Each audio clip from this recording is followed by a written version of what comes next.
ئەڤژمەتێ هەو مەتم دلۆراند دە سەرخستەخەو شیار بوویە لێ نابێژیمەتەو حەزار وەک خانی حاجی و بێکەس دڵخۆش نەبوون ئەم نە ئەس و نە ئەو لەسەر هەف دیلی پەریشانی ئێش بن دەست و گرتی بن دار و بن بێش چاوێن مەزووە لەسەر تە دگرین لێ تا ئیرۆژی گاوەک نادی پێش کەتن ڕێیامە پڕ نەوال و ڕەخ چەند جارە دژمن ji me ڕاکرد کەرخ هەر کەس بوو دژمن حەتا گەڕا چەرخ گازندا چ بکن ئەڤژمەتێ هەو ئەم چەندان ڕێبەر پڕهۆستا و ژیر مەسەر گوهەری هەڤ کردنە ئەڤ بیر چەند ساڵ لەسەر هەڤ ئەڤ هەوار و قیر مەتخوەست ببی شێر لێتە بووی کەو حەزار ساڵن ئەم گەردەنخوار و مەست تم چاو شکەستی ڕەبەندیل و مەست دژمن بۆ خۆخوەست مەژی ژێرە خۆست بۆ دژمن نیڤشک تەنێ بۆمە دەو مخابن ئێتە ئەڤ چیا و شاخ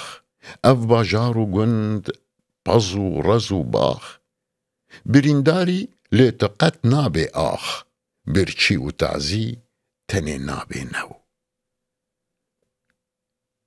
بێکێری لەورا بێ دۆست و هەڤدەم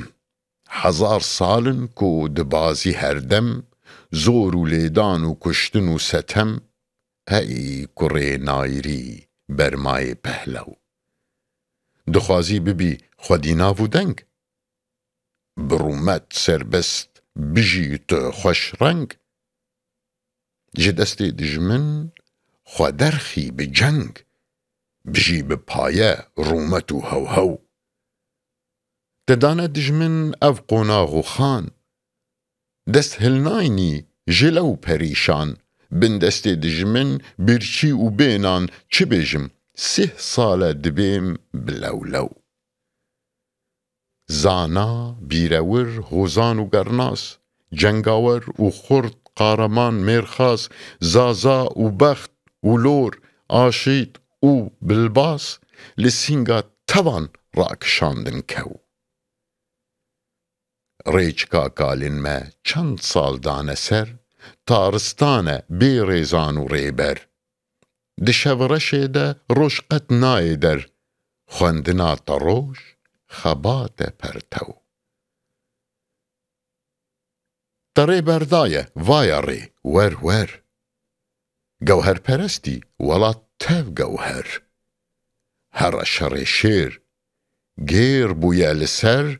azadî bi xwînê ye te divê wer te divê new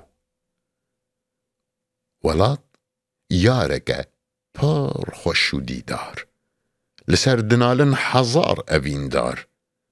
li rast û li çep kuştî birîndar mal wêran e ê dosta wî bedew